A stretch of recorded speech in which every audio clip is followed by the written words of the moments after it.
প্রিয় বন্ধুরা, পণ্য বিক্রিতে আমরা গ্রিন ইলেকট্রনিক্স এক ধাপ এগিয়ে আছি।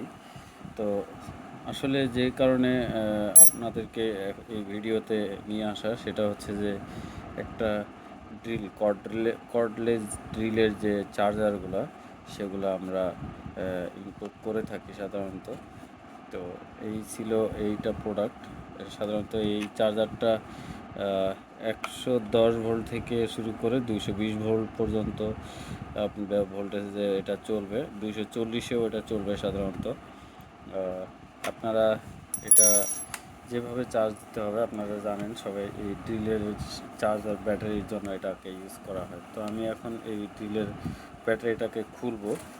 এটা এখানে দুইটায় জোরে প্রেস করে এভাবে ধরে টান দিতে হবে, তাহলে ব্যাটারিটা খুলে যাবে।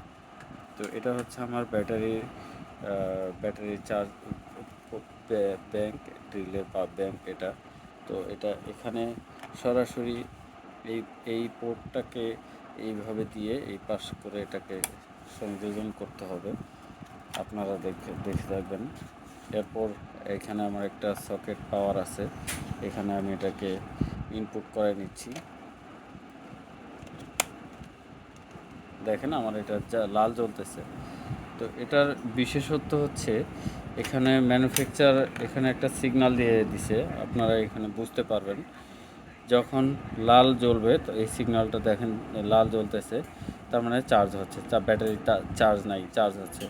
আর যখন সবুজ হয়ে যাবে তখন এই ব্যাটারি 100% ফুল চার্জ হয়ে গেছে, এটা সবুজ জ্বলবে। তো এটাই এটার ব্যবহার বিধি।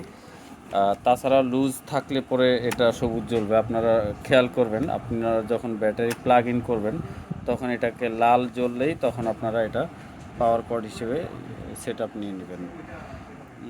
তা না হলে আপনারা এটা কনফার্মেশন বুঝতে পারবেন না। প্রথমে পাওয়ার অফ করে নেবেন, এরপরে আপনারা যখন এটা লাল জ্বলবে তখন বুঝতে পারবেন। এই দেখেন যখন লাল জ্বলবে তখন বুঝতে পারবেন যে আপনার এটা চার্জ হচ্ছে, আদারওয়াইজ এটা চার্জ হবে না। সবুজ জ্বললে এটা ব্যাটারির সাথে লাইন পায় নাই, এটা বুঝে নেবেন। তো যা হোক, এটা ছিল আমাদের প্রোডাক্টের ভিডিও। আর প্রোডাক্টটা হচ্ছে এটা। আপনাদেরকে কোনো ব্যাটারি তো আর দেওয়া হচ্ছে না, জাস্ট এই চার্জার ডকটাকেই দেওয়া হবে, যেটার প্লাগের মাথায় এরকম থাকবে। তো আপনাদের প্রয়োজনে আপনারা এটা সংগ্রহ করে নেবেন। আপনাদেরকে অসংখ্য ধন্যবাদ।